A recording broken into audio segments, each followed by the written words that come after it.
Бекенримов атындағы мектепке дейінгі шағын орталығы бар орта мектеп гимназиясының бастауыш сынып мұғалімі Шарипаева Сәуле Минашевна. Бастауыш сынып мұғалімінің қазіргі заманғы әдістемелері мен технологияларды енгізу бойынша іс-әрекеті. Мектеп мәселесі. Оқу тәрбие жұмыстарында оқушылардың білім сапасын арттыру және өзін-өзі реттеу мен өзін-өзі дамыту үшін түрлі әдіс тәсілдерді жетілдіру. Әдістемелік тақырып. Жаңартылған білім беру мазмұны аясында бастауыш сабақтарында заманауи тиімді әдіс тәсілдерді қолдану арқылы білім сапасын арттыру және оқушылардың оқудағы және өзін-өзі дамытудағы тұрақты мотивациясын қалыптастыру. Өзімнің мәселем, оқушылардың білім сапасын арттыру және өзін-өзі реттеу мен өзін-өзі дамыту дағдыларын дамыту үшін тұрақты мотивациясын қалыптастыру. Білім берудегі қазіргі заманғы технологиялардың көмегімен жаңа білім беру парадигмасы іске асатын құрал ретінде құрастырылады. Білім беру технологиялары даму тенденцияларының тұлғаның өзін-өзі тануына, өзін-өзі дамуына ықпал етеді. Білім беру технологиялары педагогикалық технология, оқыту технологиялары болып келеді. Педагогикалық технологияның тиімділігі оқушының өздігінен жұмыс істеуге мүмкіндік алады, соған дағдыланады. Оқушының жеке қабілеті анықталады. Іштей бір-бірінен қалмауға тырысып талпынады. Тапсырманың күрделену деңгейіне сәйкес оқушының ойлау, орындау қабілеті артады. Мұғалім жекеленген оқушыларға көмектесуге мүмкіндік алады. Өзін-өзі тексеруге дағдыланады. Орындау қабілетіне қарай бағаланады. Оқыту технологиялары. Өз іс тәжірибемде нәтижелі болып жүрген технологияларға тоқталып өтейін. Дамыта оқыту. Баланы оқыта отырып дамыту. Сен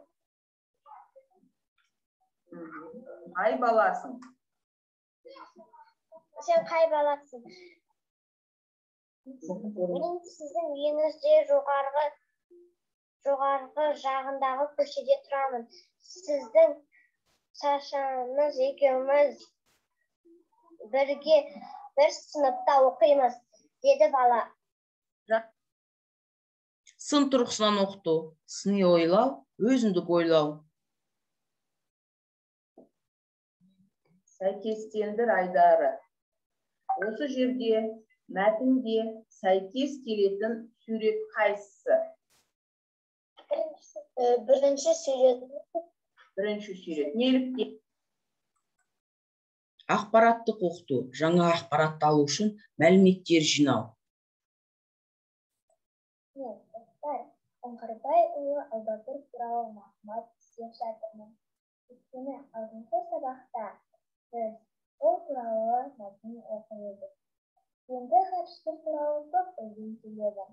Оның өмір баяны, ғарышқа ұшуы, отбасы туралы көп білгім келеді.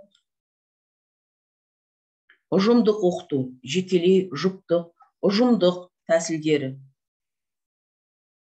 Сұлтан кілем шақта досы сатып кетті. Екеуі де дұрыс жауап, Саша Мәуленді атасына мақтады. Енді келесі сіздердің назарларыңызға қойып отырғаным тәжірибемде жиі қолданатын әдіс тәсілдерім. Шаттық шеңбер, ой қозғау, модельдеу, карусель, ширату, галерея аралау, әткеншек. Осының ішінде атап өтетін модельдеу әдісі. Математика мен көркем еңбек пәндерінің сабақтастығы арқылы оқушылардың қол моторикасын даму үшін қолданады. Карусель әдісіне келсек, бұл әдісі нәтижесінде оқушылардың көру, есту, сақтау, ойлау қабілеті, креативтік қабілеті шыңдалады. Әткеншек әдісінде оқушылардың жаңа сабақтан алған білімдерін кері байланыс арқылы түсінеді. Өзімнің іс тәжірибемде оқыту технологиялар мен әдіс тәсілдерді тиімді қолдану арқылы осындай нәтижеге қол жеткіздім. Оқушылар кері байланысты тиімді қамтамасыз етті.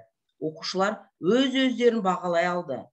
Бағалау нәтижелерін ескере отырып, оқытуды өзгерте алды.